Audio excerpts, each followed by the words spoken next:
Good afternoon. Thanks for being here at the White House. I have no announcements, so let's go straight to questions. Jim. Thank you, Jay. Fiscal cliff. At the start of the negotiations, the White House welcomed the Republican movement toward revenue. You guys said that was a good step in the right direction. And I'm wondering, can you point to something that the president has done that kind of has moved in the direction of Republicans? The cuts that you've outlined have been ones that have been in your budget. You asked for almost double, now it's come down to $1.4 trillion. It's almost double what the Republicans have put on the table.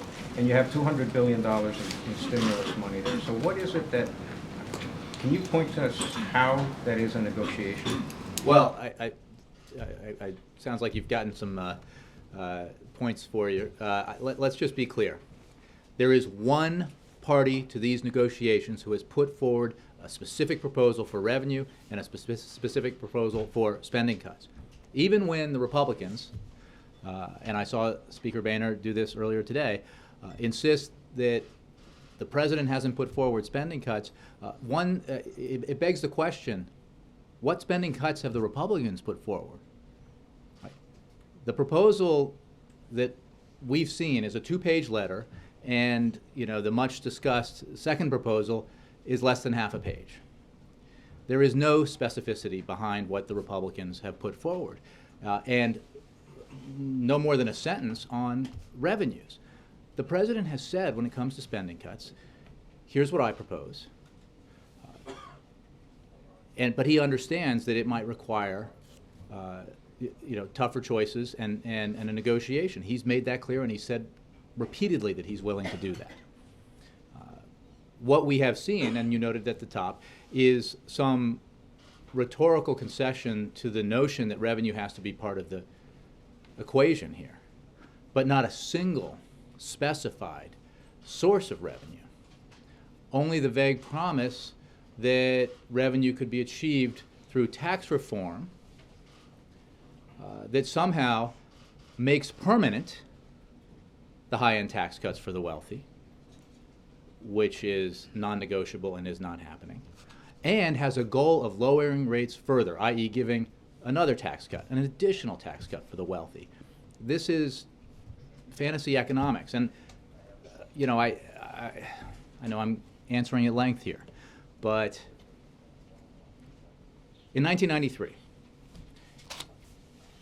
I know because I was there and I covered it, John Boehner got up and said, if we pass the Clinton budget plan, we'll lose jobs, the economy will shrink, inflation will go up. Verbatim, he said that, or close to verbatim. I don't have the exact quote. I had it on my computer. In 2001, he fiercely advocated for the massive tax cuts that President Bush insisted on. Again in 2003, that went disproportionately to the wealthy, promising that they would lead to economic growth and and a middle class that was better off. Let me just say that while I personally am very fond of John Boehner, his record of predicting what would happen if certain policies, economic policies, were instituted is abysmal. Okay? Because after 1993, after that budget plan that was passed, we saw record economic growth. We saw record job creation. We saw the middle class strengthened and made more secure, and we saw vast amounts of wealth created in this country.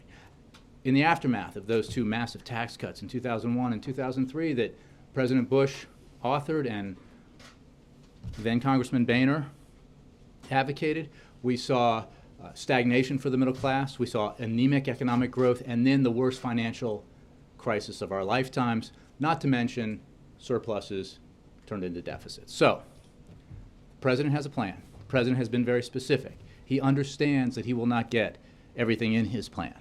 He is prepared to negotiate, but it is not a tenable position to say that the tax cuts for the wealthy should be made permanent. It's not going to happen. The president has made that clear. I guess the question was, where has the president moved toward the... Well, I think, as has been reported, of course not by us, but has been described by those who've received it, the president has moved in his proposal for revenue, and he has put forward very specific spending cuts. Again, if what we lack on either spending or revenue from the Republicans is a single specific. Occasionally I see in reports Republicans saying, well, we have our budget too. Okay. If Republicans are saying that their spending cuts include turning Medicare into a voucher, I think they ought to say so. I think the American people would be very interested to hear that, since we just had an election where that was a focus and it was roundly opposed by a majority of the American people. I don't think that's their position. And what the fact is while they insist on greater spending cuts, and we're willing to have that conversation about additional spending cuts, we need to know what it is they're proposing. And they have yet to tell you that, and they have yet to tell us that. The Speaker Yeah. also said that the debt ceiling demand it just would never pass Congress. Is that something that's negotiable to you? Well, it's not a. Here's what the president's proposing. He's proposing that the legislation authored by Senator McConnell, not a noted Obama sympathizer, be taken up again and adopted. And I noted that Speaker Boehner made the point that then Senator Obama and Senator Reid at the time would not have supported such a move under President George W. Bush. But here's what I have to say about that. What happened last year when House Republicans, led by Speaker Boehner, brought this country to the brink of default had never happened before. Congress, prior to that, while raising the debt ceiling had been a matter of debate, had always done its job, had never, in the history of this country, threatened to default on our credit. And because we can't do that again, because we cannot do what some Republicans seem to think is wise economic policy, which is engage in that folly every 3 or 6 months, the President has suggested that we adopt Senator McConnell's proposal, which has been in place since the summer of 2011. And that is all. That proposal, by the way, still gives Congress the authority to vote on, and if they disagree with the President's decision, to override a veto of a rejection of raising the debt ceiling. So the authority still resides there, but we cannot play this game because while it might be satisfying to those with highly partisan and ideological agendas,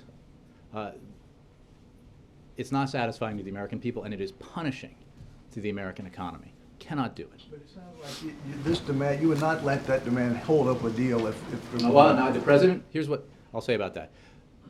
The President believes Congress ought to do its job. Let's remember what a vote to raise the debt ceiling is. It is a vote to pay the bills that Congress has incurred. President doesn't control the purse strings, President of either party. Congress passes bills that appropriate money. Congress says, we're building this bridge or funding that defense project, and it costs this much, and because it is the United States, those bills have always been paid. So when Congress raises the debt ceiling, this is not about spending in the future. It's about paying bills that Congress has incurred. So it would be the height of irresponsibility for Congress not to do its job and not to pay the bills that it racked up. The President will not engage in that kind of brinksmanship. He just expects Congress to do its job. Yes, Jessica. Has the administration given a written offer to the Speaker? I'm not going to get into specifics, although since so much of this seems to leak from elsewhere, I think it's known that we have exchanged offers. No, but you keep deriding their offer as non-specific because it's just a short letter.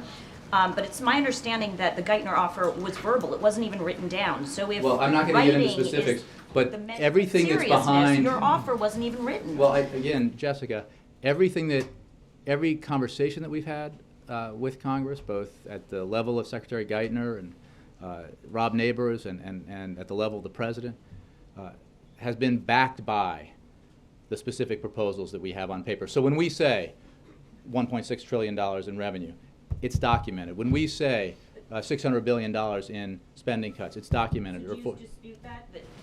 Well, I don't understand what you're saying. So we have the documentation. They have the documentation. If you're saying verbally, if he repeats everything in an 80-page proposal, no. But they know where our proposed cuts come from, and they know where our proposed revenue comes from. And when we reduce our revenue proposal... It was in the original proposal, you're saying, from this... That's correct. Presented, but it wasn't when Geithner went up to the Hill. But that is our proposal. They know what our proposal. A past proposal. Right. We have put forward specific cuts. And let me remind you that even the House Republican budget, which is sometimes cited as the source for their cuts, is wholly unspecific. It's just targets. It's just across-the-board stuff. There's no specificity beyond the voucherization of Medicare for how they would achieve cuts. So, again, the only party to these negotiations who has put forward any specific cuts or any specificity when it comes to raising revenues is the President of the United States. And here's how we know that. Because if you were to ask the leaders in Congress on the Republican side, what are their specifics? They will not tell you, and they have not told Does us. the White House dispute the Speaker's contention that negotiations are at the 11th hour now? Well, I'm not sure if we are 11/12ths of the way through the year, but we are. We're even beyond that. So I think that that's a fair assessment, that we are close to a deadline. To make a new offer The now? President does not believe that he should negotiate with himself. He has made abundantly clear that Republicans need to accept the fact that rates will go up on the top 2%, and that we should extend tax cuts for the remaining 98%. Thus far, we have not seen an acceptance of that by Republican leaders. And in fact, the proposal that we've seen and that you guys have reported on doesn't just reject that. It says we should make permanent the tax cuts for the wealthiest Leaving town Americans. tomorrow, and he won't be here this weekend. Does the President read this as a sign that negotiations have been unsuccessful, that he's been Well, unable look, there's to? no question that we haven't reached an agreement. It's also true that the parameters of an agreement are very clear, and how the building blocks of. I mean, Well, look, I you think it's guys worrisome need to for be the making a American people that, thus far, House Republican leadership has refused to accept the fundamental principle that was debated again and again and again throughout a presidential election, and on which the American people made their voices heard and their opinions clear. It is a position that the President has been utterly transparent about, and a position that some pundits thought was politically risky, but that he believed was absolutely the right position to take for our economy. So there's no particular reason why we can't get this done very quickly, beyond the single obstacle here, which is that the Republicans refuse to accept that rates are going up on the high end, the top earners in this country. And again, if the Republicans have specific spending cuts that they would like to propose that are build on or are different from the ones the President has proposed, I think they should. And the President looks forward to negotiating that. But we haven't seen that yet. Okay, on a different topic, as Senator, President Obama repeatedly traveled to Iraq and Afghanistan with then Senator Chuck Hagel. He has said flattering things about him, appointed him to his Intelligence Advisory Board, obviously thinks very highly of him. But what would the President say to pro-Israel advocates who are concerned or have voiced strong concerns about his position on sanctions, Iran, and Israel? So you're asking me, I can tell, to engage in conversation about potential personnel decisions the President is making and will make, and I have no opinions to offer. Senator Hagel has met with the President The and President Vice thinks very President. highly of Senator Hagel. I think a lot of people in Washington and around the country, and especially in Senator Hagel's home state, think very highly of him, but I have no news to make for you on that process. Okay. Was the offer that Speaker Boehner made on Tuesday different from the offer that he had made previously? Again, I'm not going to get into specific. I'm not asking you for specifics. Well, that is a specific difference. What I can say is we have yet to see. You say that the President's not going to negotiate with himself. Here's what I will which tell. suggests that Speaker Boehner Right. So wasn't it's- offering something Fair enough. different. Here's what I will say, is that on the fundamental obstacle, the answer is no.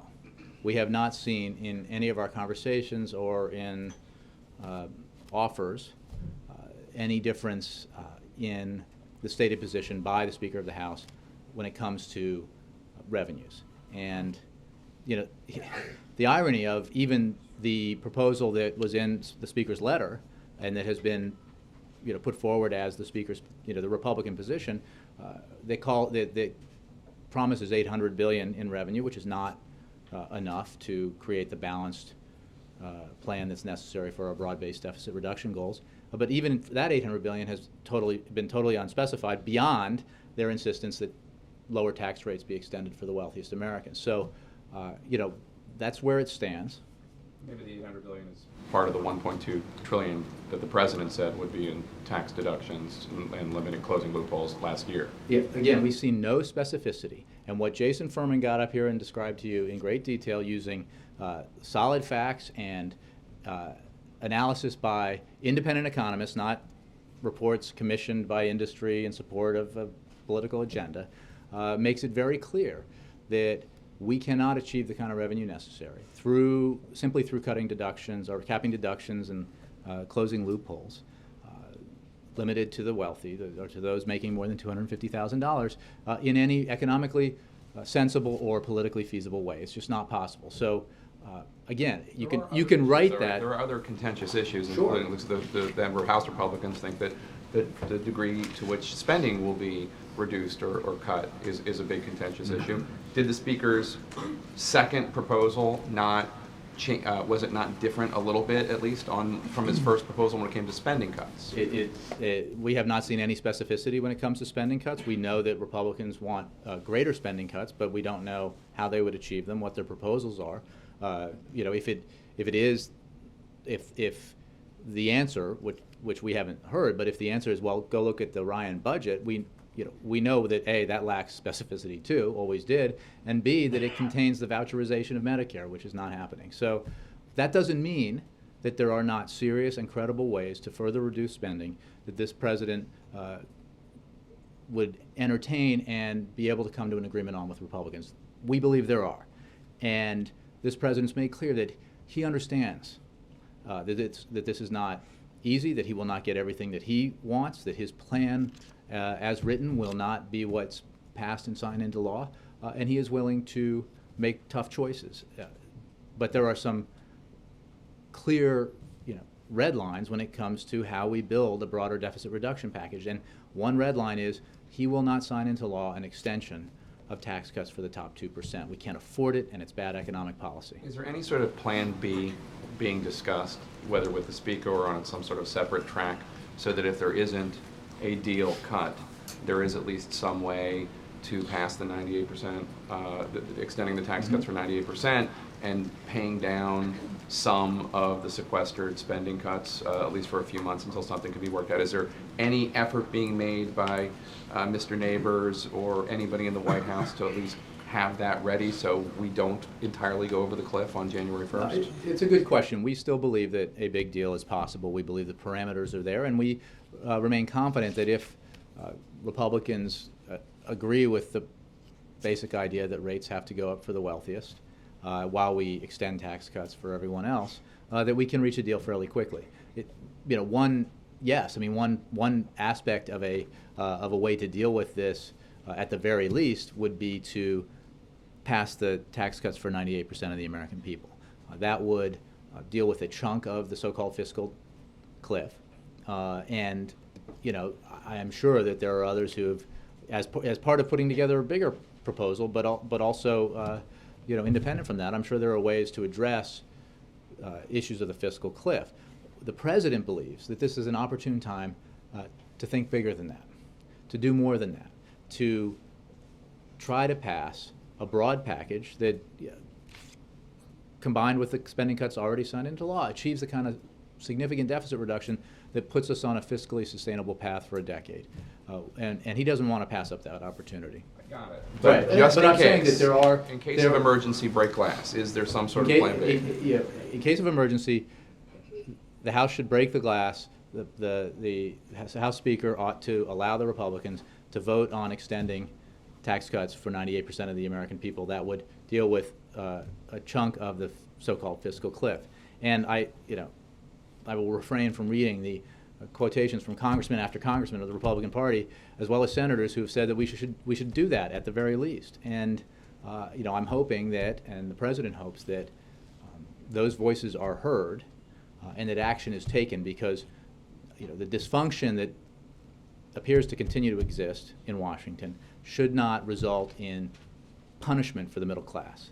That's unfair and it's bad for our economy. One last question. The president went to Michigan and he waded into the local controversy there involving right to work.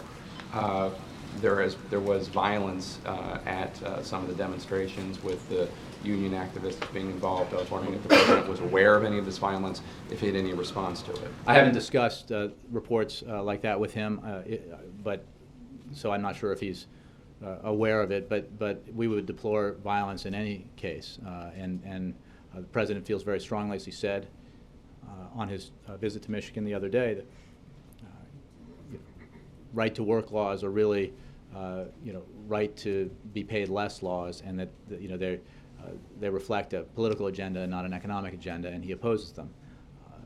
We should not make it harder for workers to organize, and that's his position. But certainly we do not support violence. There's been no negotiation back and forth. I'm sorry, Bill? Thank you. There's been no negotiation back and forth, as far as anybody can tell, in the sense that terms have been discussed, debated, swapped back and forth, and won't be, if I hear you correctly, unless and until the Republicans agree in advance that they will drop their opposition to the tax hike on the upper 2%. I guess it's a question of semantics in terms of what negotiations mean, but we obviously have meetings, and we've had discussions, and we've had phone calls, and we've presented ideas, and ideas have been presented to us. But this is on the issue of, on the revenue side, I think the president could not have been more clear, and I will reiterate that clarity, which he will not sign. Nothing happens until they agree. Well, Is that no, what you're because saying? we put forward spending cuts. And if You put them forward a long time ago. They're written into a budget, and right, and they achieve a significant amount of savings, and if the the side says they don't, but nevertheless pass on that for now. do they? Because the math doesn't back up their words, which is frequently the case. They do achieve significant savings, and what distinguishes them from spending cut proposals by the Republicans is they exist, and they're in detail. So, what the president believes is that there is an opportunity for a deal here, for a compromise here, one that achieves security for the middle class, certainty for the middle class by extending those tax cuts for the middle class, and one that deals with the fiscal cliff, and one that broadly puts us on a sustainable fiscal path. That opportunity exists. But here's the thing. You have reported, I don't know you personally, but many of you in this room have reported on the offer that we made earlier this week, which actually does reduce the amount of revenue that the president believes should be part of this package. So, again, but we're not going to just negotiate with ourselves. Okay, what we have not seen is any specificity from the Republicans or any indication that they're, from the leadership, that they're going to accept the basic principle that wealthier Americans are going to pay higher rates that were in place under the Clinton administration when this economy grew rapidly, the middle class saw its incomes rise, and the wealthy did very well to boot. But if you're saying that no negotiation can really begin until they accept your first principle, That's not what I'm and saying. if the speaker is Bill, saying that's what you're that saying. no negotiation really is can taking begin, place, and we've put forward offers, and what we have not seen from the Republicans is any movement at all on the fundamental issue here. Yeah. Since tax reform is a big piece of this, you were outspoken in the last campaign about saying Mitt Romney's use of offshore accounts, while legal, was not fair. Do you share the same level of concern about Google and Eric Schmidt, who's been an advisor to the president, informal advisor, using accounts in Bermuda to not pay their fair share of taxes? I'm not even aware of that story, so I don't have an opinion. Reports in the last couple of days. I've been focused on the fiscal cliff, on Syria, on North Korea, so I'm not aware of those stories. Democrats have talked up the NBC News Wall Street Journal poll because it pretty much hit the election in the weeks and months leading up to it in terms of how it was going to turn out. And what's the Republican view? They don't like that poll as much. They had a poll last night that said if we go off the fiscal cliff and we can't get a compromise, who's to blame? 19% said the president and Democrats, 24% say Republicans, and 56% say they'd be equally at blame. How does that square with you saying in recent weeks that if we go off the cliff, this is all the Republicans' Well, I haven't fault? said That's if not we what go the off people seem to be saying. I haven't said that. I've said, you've never heard me say if we go off the cliff, the American people will blame one side or the other. What I have said is the American people support the president's position overwhelmingly. And that was demonstrated in exit polls from the election. It has been demonstrated in polls ever since. And that's just a fact. I know it's an uncomfortable fact. But the proposition that middle-class Americans should have their taxes go up on average of $2,000. If wealthy Americans don't get a tax cut, it, I think, is bad politics as well as bad policy, and the American people have responded that way. You know, the fact that Americans do not like to see dysfunction in Washington is, you know, not a new fact, and it certainly is not surprising. But we are trying very hard to reach a broad agreement that achieves not just a mitigation of the fiscal cliff, avoids that from coming to pass, but more broadly actually achieves deficit reduction, a goal which supposedly the Republican Party shares, even though, you know, when they were in control last time, we saw record deficits, and, you know, deficits went down under President Clinton and all that. I mean, there's a little history lesson that needs to be learned here, but the fact is this president is committed to sensible deficit reduction that helps our economy grow and that insulates the middle class from bearing the burden that, unfortunately, thus far in Republican proposals, Republicans would like to see them bear. As the last question, you're saying the president's committed to getting this done. To follow up on Bill in terms of the negotiations, and the public is saying in this poll 56% think the parties would be equally to blame. Why not, with Jessica saying Speaker Boehner's leaving town? Why isn't the president bringing the leaders over here and just saying, as you've said over and over, okay, earlier in this process you dismissed that idea, but now it's late. And you just said the parameters of the debate are obvious. Okay, you said parameters are obvious here. So why doesn't the president bring the speaker in here and just get this thing done? I'm sure that if, first of all, the Speaker of the House was here. The President has spoken to the Speaker of the House recently. The Speaker physically was here Sunday. The President has spoken with the Speaker since then. And we're getting closer. Every time that you guys seem to think that a physical meeting is the elixir to all our ills, I think it would behoove you to ask the Speaker if he believes that, or ask the House Majority Leader if he believes that.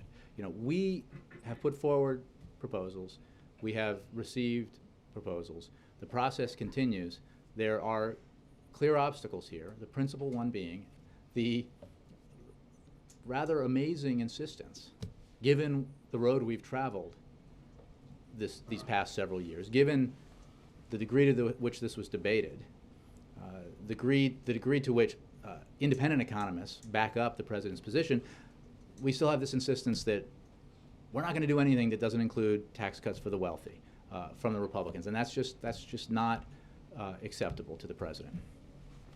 Yes, I may just interject. The Speaker's office says there's cell phone coverage in Ohio, and if the president wants to talk, they can. And there's actually hard lines here, and I think the Speaker knows how to. I don't have any phone calls or conversations to preview for you, Kristen.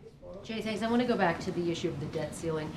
You compare it to the McConnell plan. Republicans push back against that. They say the McConnell plan was never meant to be permanent, and it also came with a guaranteed amount of spending cuts. They say the president's No, plan the does McConnell not plan was come separate with that. from the spending cuts that were part of the It was accompanied Affordable by Care the Act. spending cuts, and the concern is, and House Speaker John Boehner said today, that the debt ceiling brings fiscal sanity to Washington. Why is that not true? Why shouldn't you have to get into I think a you room ought to and ask the decide whether Speaker or not to raise if in the it? 1990s, when Bill Clinton was president, and Washington was able to erase deficits for the first time in decades and create surpluses for the first time in decades, Speaker Boehner was here. He should remember. Did Congress then flirt with default when the debt ceiling was raised? The answer is no. Did Congress, under President George W. Bush, flirt with default and cause the markets alarm and our economy to slow down and job creation to slow down because one party or the other had demands that insisted on being met? The answer is no. That has happened once, and it happened last year, and Speaker Boehner was Speaker of the House. That is why the president believes we need to I understand that it was the McConnell plan was passed once, and we believe we ought to take it up again and pass it again, because the American economy cannot afford the consequences of that kind of political gamesmanship. It's just, it is unconscionable to imagine that because Congress insists it be so, that the entire economy could default, and that for the first time in our history we would not pay our bills. Because remember, as I said before, raising the debt ceiling merely gives Congress the capacity to pay for the work they've already done. No, it gives it the power to borrow more.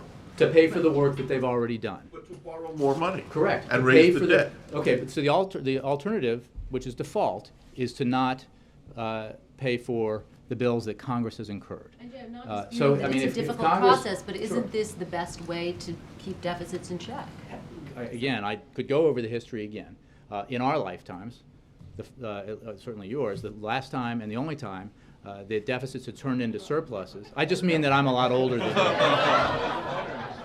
But my lifetime too. You know, you are still the fountain of youth by comparison to me. But Not that but I'm pretty sure in fact, I know in my lifetime as well. The only time there have not been deficits. The only time that the budget has been balanced. The only time that we have been creating surpluses was under President Bill Clinton, and we did not have this kind of gamesmanship. We did not have members of Congress threatening to default. It's absolutely the wrong thing to do. It's damaging to the economy. It's punishing to the middle class. And if the position is that the middle class ought to have its taxes go up and then, get stuck again because of a refusal of Congress to do its job, that's just absolutely unacceptable. I want to ask one on Syria. Jay, based on your comments yesterday, it appears as though there are no plans to interfere militarily in Syria. But does the president worry that this sends a message to Assad that he can use Scud missiles and other type of weapons against his own people without the fear of international? Absolutely not. We have explicitly condemned the use of missiles. It is just another demonstration of the utter depravity of the Assad regime and the lengths to which he will go to retain power. The assault on his own people has been heinous. It has been proof that he's a tyrant and proof that he has no place in Syria's history. And we have joined our international partners in condemning it. We have joined our international partners in providing a variety of forms of aid to both the Syrian people and the Syrian opposition. I believe we have made announcements of additional aid that we're providing, and we will continue to take that path because Syria's future cannot include the kind of leader who would launch missiles against his own people, slaughter them in the way that he has repeatedly over the past year or so, and it's unacceptable. Given the escalation, is he in any way considering his red line in Syria? Our policy remains what it was, and we obviously consult with our allies and others and evaluate the situation regularly. But we believe that providing continued support to the Syrian people as well as non-lethal support to the opposition is the right approach. We've been very engaged in assisting the opposition unify itself. We recognize the Syrian opposition coalition just this week as the legitimate representative of the Syrian people, and we will continue to work with our partners to isolate Assad and to help bring about the day when the Syrian people can decide for themselves on a better future for their country. John Christian. Fiscal cliff, we are way beyond the flirting stage, and the international markets are very concerned. Instability is something that they deplore. Is there one more thing you can say to calm and quell the fears that international I think that finance has at the moment? The parameters of an agreement are clear. They're not that complicated. And we hope and look forward to the time when Republicans acknowledge that revenues not only have to be part of the equation, but that rates on top earners have to go up as part of the revenue equation. And when that happens, we believe that we can reach a deal fairly quickly because the President has made clear that as part of a balanced package, spending cuts need to be part of this, and that he is willing to work with Republicans and make tough choices to achieve the kind of balanced package that he seeks. Yeah, Jared. Senator Durbin said that the president is no longer open to raising the Medicare eligibility age. Is that the case? I haven't seen those remarks, but I can tell you that I'm not going to negotiate specifics of the. I'm not doubting them. I'm just saying I speak for the president, and I'm not going to get into details of hypothetical. But he's someone from your own party, from the president's home state. Again, let me take the answer for the president, which is that we're not going to engage in hypotheticals about what a package would look like on the spending cut side, negotiated with the Republicans. What we will not accept, I think has been clear, is the promise of future revenues achieved miraculously through means that are so amazing they won't even be put on paper, that allow for extension of tax cuts for the wealthiest Americans, and that end up sticking it to the middle class and seniors. That's not a package the president will accept.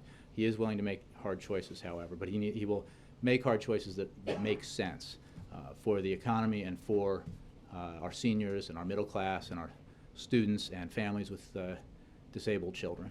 Why would Senator Durbin say that? Is he was I don't speak for Senator Durbin. Mara. You said there are clear red lines on revenue, no tax cuts for the top 2%. Are there clear red lines on entitlements other than keeping Social Security on a separate track and not using that as part of the deficit reduction? Well, I mean, there's a broad range of crazy ideas, I'm sure, that I could rule out, but the president is committed to making sensible choices in terms of deficit reduction that ensure the integrity and sustainability of our very important entitlement programs for seniors. But is voucherization of Medicare not something the president would accept? I think that's fair to say, but I'm not going to get into. That's the only red line you draw. No, that's not what I said, Mara. Go back to the beginning of my answer. I'm sure there are all sorts of bad ideas that could be thrown out there that wouldn't pass muster and wouldn't pass Congress. But I'm not going to negotiate the details of a sensible compromise from here. Phil. Yesterday, even though Senator Durbin said what he said to Barbara Walters, the president did not rule out raising the Medicare retirement age. Well, again, the president is not going to rule in or rule out things in interviews. He has been trying to have these conversations and negotiations in a constructive way. What we haven't seen from Republicans is any specificity about how they would achieve the kind of spending reductions, the levels of spending reductions that they claim to seek. And we look forward to the time when we can see some specifics from them. So I think he, like I, is not eager to negotiate the specifics of a potential compromise with the media. Phil. House Majority Leader Eric Cantor told his members today to be prepared to stay here through the weekend before Christmas into the holidays if a deal isn't reached. What can you tell us about the president's vacation plans and any contingencies at the White House as these negotiations kind of build into the holiday season? I don't have any updates on the president's schedule. The president's schedule is what it is, and when we have, if we have adjustments to that schedule, we'll make you aware of them. But right now, the president's focused on what he believes is an achievable compromise that would not take very long to put together if we saw some specificity and some flexibility from Republicans. So are you prepared for this to go into the? I don't think that's required. But again, what we hope to see is some acknowledgement by Republican leaders that existing law, when it comes to the Bush-era tax cuts for the wealthiest Americans, should stay in place. Those tax rates that provide generous tax cuts to the top 2% should not be extended. The president will not sign an extension of those rates. The rest of the country, 98% of us, should see tax cuts. Everyone in Washington agrees on those tax cuts. The president is eager to sign those tax cuts, and he hopes that Republicans in the House will follow the lead of the Senate and pass those tax cuts. Yes, sir. Reed. Following up on that question, when does this get to the point where there's not enough time to get legislation through Congress and to the president's desk to sign it? Where, given that at the end of the year is the deadline, when in December are there not enough days left? I think that's a question that you'd have to ask leaders in Congress, because they decide the calendar. They have an even deeper understanding of the rules than I do, so I would refer you to them. Yes, Steve. Back to Syria. Russia has said for the first time that it looks like the rebels might win. Does the White House see any sign in this that Russia's disengaging from Assad? And if so, would it represent an opening for the frustrated efforts to get rid of him diplomatically? Well, I saw those remarks. I would say that we certainly agree that Assad will not be a part of Syria's future. We have noted, as the media has, the progress that the opposition has been making. We still believe that for the sake of the Syrian people, Assad ought to leave now. He ought to remove himself from power now, because it is terrible what damage he has inflicted on the Syrian people, the lives that have been lost because of his brutality. But we welcome all progress in the effort to bring an understanding of the fact that Assad has to go, that he has no place in Syria's history. I mean, in Syria's future. Unfortunately, he does have a place in Syria's history. But I have no other assessment to make of those remarks, which I just saw before I came out here. Alexis.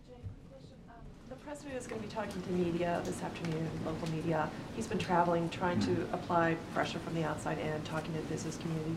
Can you give us any examples of where the president believes that working from the outside in is getting closer, getting everyone closer to a negotiated deal before the end of the year? Well, I can certainly tell you that in the effort to extend the payroll tax cut last year, and in the effort to ensure that rates on student loans didn't double, the president's approach was both to work directly with leaders of Congress and to bring his position to the American people out in the country. And that that strategy, we believe, proved effective, and it's entirely sensible, because these are debates that are not about obscure subjects that most Americans don't have the time to pay attention to. These are debates that affect every American's lives. And so he looks forward to every opportunity to communicate with the American people where they live and where they get their information. And that's often, in the latter example, that's often from local television, and that's why he's doing interviews today. And is it showing, are there examples of where you can see the ground Well, I cannot say that a Republican congressman who now believes we ought to extend tax cuts for the middle class and accepts that we will not raise them, we will not extend tax cuts for the top 2%, came to that position after he or she saw a local news report. But I think that the broader effect of the campaign and the debate that we had over this past year, and that focused on these issues, and the president's continued efforts to explain to the American people what his views are and why he's taking the positions that he's taking and what he believes the stakes are, has had an effect.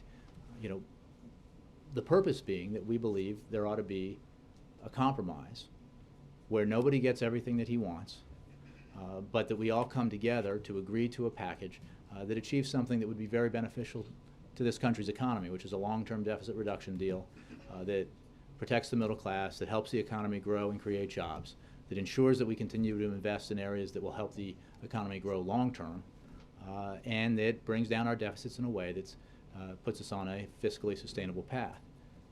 That's a goal that I believe, the president believes, many share here in Washington, both Democrats and Republicans, and he looks forward to the opportunity to achieve it. Yes, in the back.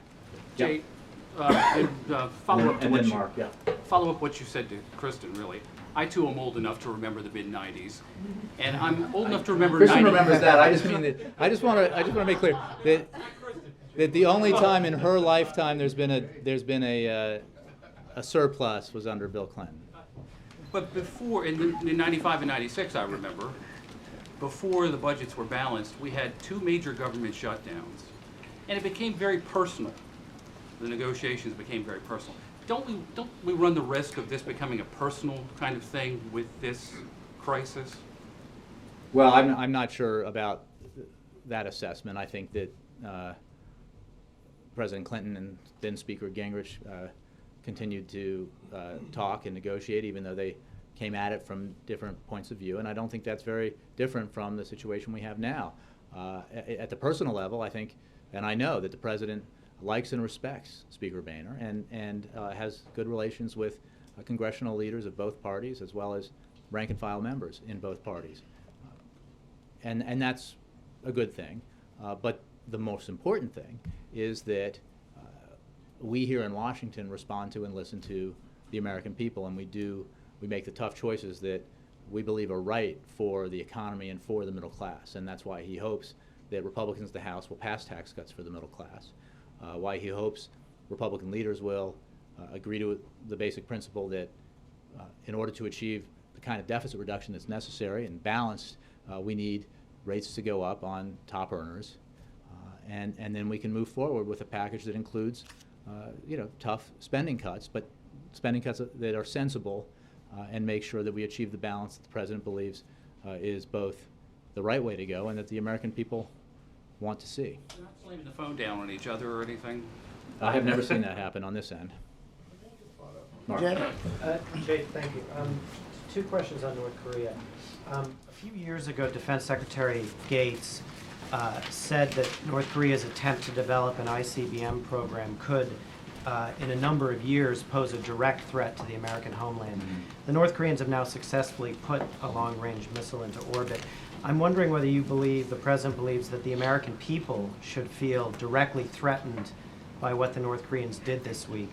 And then the second question is the Chinese, as they often do in a case like this, have been extremely muted in their response, I think expressing regret but little more about what happened. Is the President frustrated, and would he like the Chinese to take a tougher line with Pyongyang?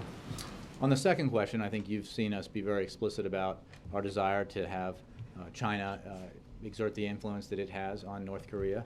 I think that the Chinese, in our view, have made clear, both prior to this launch and in the aftermath of the launch, their opposition to it, and that we believe is a positive thing. On the broader issue, there is no question that North Korea's flagrant violation of United Nations Security Council resolutions that apply to its nuclear program and to its ballistic missile program are matters of serious concern. And that continues to be the case, and that's why we have spoken out so clearly against this action and why we are working with our partners up in New York at the United Nations on the Security Council discussing next steps. There will be consequences for this decision, and that is because we are rightly concerned with our international partners about this development. But let's be clear, under this president, we have marshaled an international consensus about North Korean behavior and applied the kind of sanctions that have further isolated and brought pain to the North Korean leadership, which is entirely appropriate. But it is a matter of concern. But Jay, I guess what But I'm in terms of asking what is- Secretary Gates said, I don't have a timeline for you, but we certainly believe, as demonstrated by what we've said in reaction to it, that this kind of violation of North Korea's international obligations is a serious matter. I guess just one more shot at this. The issue up till now has been primarily regional. It's a threat to the South Koreans, it's a threat to the Japanese, but no one has really thought that these missiles were technologically capable of reaching the American homeland. Is that still the view? Well, I think it's certainly still the view that is the case, but I don't have a timeline for you, and I would simply refer back to Secretary Gates' comments. But I would also note that one of the reasons why this president has pursued missile defense that is oriented towards threats that we perceive as real is so important.